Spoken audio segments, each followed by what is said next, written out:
আমাদের প্রিয় নবী সাল্লাল্লাহু আলাইহি ওয়াসাল্লাম যখন অনেক বেশি খরা হতো তখন তিনি মাঠে বের হয়ে এসে আল্লাহর কাছে দোয়া করতেন, ইস্তিসকার সালাত আদায় করতেন এবং আল্লাহর কাছে কায়মনো বাক্যে প্রার্থনা করতেন।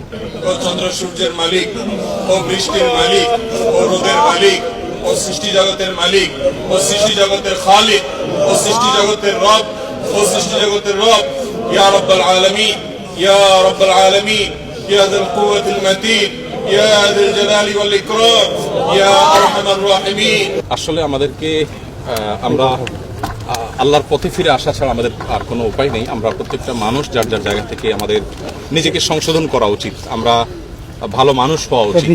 আমাদেরকে নিজেদের যে পাপাচার আছে, অপরাধ আছে, গুনাহ আছে, বিশেষ করে অন্যের ক্ষতি করা, মানুষের পেছনে শত্রুতা করা, বিদ্বেষ পোষণ করা, নানাভাবে মানুষকে ক্ষতিগ্রস্ত করা, এগুলো আল্লাহর রহমত উঠে যাওয়ার অন্যতম একটি কারণ। আমরা যে গরম দেখতে পাচ্ছি, গরমের এই তীব্রতা অনেক দিন আমরা দেখিনি এভাবে। আমাদের অন্তত নতুন অভিজ্ঞতা। সেখানে আমরা দেখতে পাচ্ছি মানুষ তো বটেই, এমনকি পশু পাখি প্রাণীগুলো পর্যন্ত তৃষ্ণায় হাহাকার করছে, তাদের প্রাণ ওষ্ঠাগত।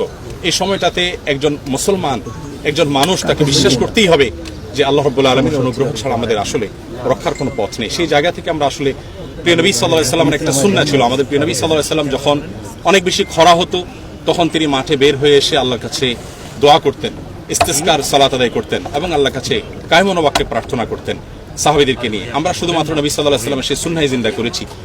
আল্লাহ তাআলা যদি আমাদের প্রতি রহম করেন সেটা হবে আল্লাহর একান্ত অনুগ্রহ, আর যদি আল্লাহ রাব্বুল আলামিনের রহমত বিলম্বিত হয় সেটা হবে আমাদের ত্রুটি, আমাদের গাফিলতি, আমাদের বিচ্যুতি। অতএব আমরা এসেছি এখানে শুধুই আল্লাহর কাছে পানাহ চাওয়ার জন্য, দোয়া করার জন্য, ইস্তেগফার করার জন্য। আমি আহ্বান করব যে আমাদের দেশের বিভিন্ন মসজিদে ওলামা একরাম যারা আছেন, ইমাম খতিবগণ আছেন, দায়িত্বশীলগণ আছেন, প্রত্যেকটা মসজিদ থেকেই আমাদের বৃষ্টি প্রার্থনার সালাত আদায় করা উচিত। আমরা মিডল ইস্টে প্রায় প্রতি বছর একাধিকবার আমরা বৃষ্টি প্রার্থনার সালাত হয় আমরা দেখি, কিন্তু আমাদের দেশে বৃষ্টি প্রার্থনার সালাত হয়, ওলামা একরাম বিভিন্ন জায়গায় করে থাকেন, কিন্তু সেটা পরিমাণে খুবই কম। আলহামদুলিল্লাহ আমাদের প্রিয় স্বদেশ এটা সবুজ শ্যামল। আলহামদুলিল্লাহ এরকম ভয়াবহ তীব্র গরম আমরা ইতিপূর্বে খুব বেশি একটা এটার অভিজ্ঞতার সাথে আমরা এর সাথে অভিজ্ঞ আমরা ছিলাম না, এর সাথে আমরা পরিচিত ছিলাম না। তো এই গরমের তীব্রতা থেকে রক্ষা পাওয়ার জন্য আমরা বিশেষ করে বৃষ্টির, রহমতের বৃষ্টি যেন আসে, উপকারী বৃষ্টি যেন আসে, যে বৃষ্টি আমাদের ক্ষতি করবে সেরকম বৃষ্টি যেন না আসে, আমরা সেজন্য আল্লাহর কাছে দোয়া করেছি। আল্লাহ আমাদের দোয়া কবুল করুন, সবার দোয়া কবুল করুন, আমাদের প্রিয় স্বদেশের প্রতি আল্লাহ তাআলা রহম করুন। আমরা বারবার আমাদের প্রিয় মাতৃভূমির জন্য দোয়া করছি। আমাদের দেশটা ভালো থাকলে আমরা ভালো থাকবো, আমাদের দেশটা যদি ভালো না থাকে আমরা কেউ ভালো থাকতে পারবো না। অতএব আল্লাহ তাআলা আমাদের দেশের প্রতি রহম করুন, আমাদের দেশের মানুষের প্রতি রহম করুন, আমাদেরকে আল্লাহ তাআলা ক্ষমা করুন। সবাই আল্লাহর কাছে ইস্তেগফার করি, আল্লাহর কাছে ফিরে যাই, আমাদের শেষ মুহূর্ত, আমরা নিজেদের গুনাহগুলো মাফ চাই। আল্লাহ আমাদের সবাইকে তৌফিক দান করুন।